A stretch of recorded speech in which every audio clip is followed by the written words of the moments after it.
लक्ष्मण जी ने तुरंत ही सब नगरवासियों और ब्राह्मणों के समाज को बुला लिया और उनके सामने सुग्रीव को राज्य और अंगद को युवराज पद दिया।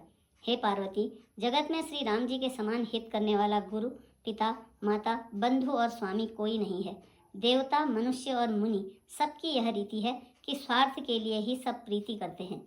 जो सुग्रीव दिन रात बाली के भय से व्याकुल रहता था, जिसके शरीर में बहुत से घाव हो गए थे और जिसकी छाती चिंता के मारे जला करती थी, उसी सुग्रीव को उन्होंने वानरों का राजा बना दिया। श्री रामचंद्र जी का स्वभाव अत्यंत ही कृपालु है। जो लोग जानते हुए भी ऐसे प्रभु को त्याग देते हैं, वे क्यों न विपत्ति के जाल में फंसें। फिर श्री राम जी ने सुग्रीव को बुला लिया और बहुत प्रकार से उन्हें राजनीति की शिक्षा दी। फिर प्रभु ने कहा, हे वानरपति सुग्रीव, सुनो, मैं 14 वर्ष तक गांव बस्ती में नहीं जाऊंगा। ग्रीष्म ऋतु बीतकर वर्षा ऋतु आ गई, अतः मैं यहाँ पास ही पर्वत पर टिक कर रहूंगा। तुम अंगद सहित राज्य करो, मेरे काम का सदा हृदय में ध्यान रखना। तदंतर जब सुग्रीव जी घर लौट आए, तब श्री राम जी प्रवर्षण पर्वत पर जा टिके। देवताओं ने पहले से ही उस पर्वत की एक गुफा को सुंदर सजा कर रखा था। उन्होंने सोच रखा था कि कृपा की खान श्री राम जी कुछ दिन यहाँ आकर निवास करेंगे।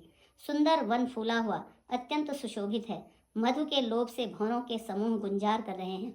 जब से प्रभु आए, तब से वन में सुंदर कंद, मूल, फल और पत्तों की बहुतायत हो गई। मनोहर और अनुपम पर्वत को देखकर देवताओं के सम्राट श्री राम जी छोटे भाई सहित वहां रह गए। देवता, सिद्ध और मुनि भौरों, पक्षियों और पशुओं के शरीर धारण करके प्रभु की सेवा करने लगे। जब से रमापति श्री राम जी ने वहां निवास किया, तब से वन मंगल स्वरूप हो गया।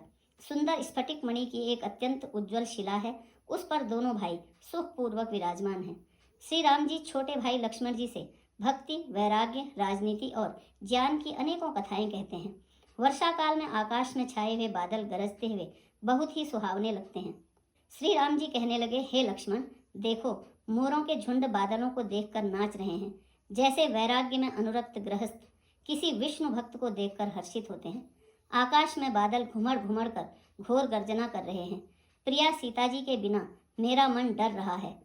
बिजली की चमक बादलों में ठहरती नहीं, जैसे दुष्ट की प्रीति स्थिर नहीं रहती।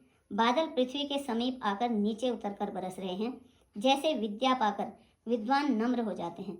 बूंदों की चोट पर्वत ऐसे सहते हैं, जैसे दुष्टों के वचन संत सहते हैं।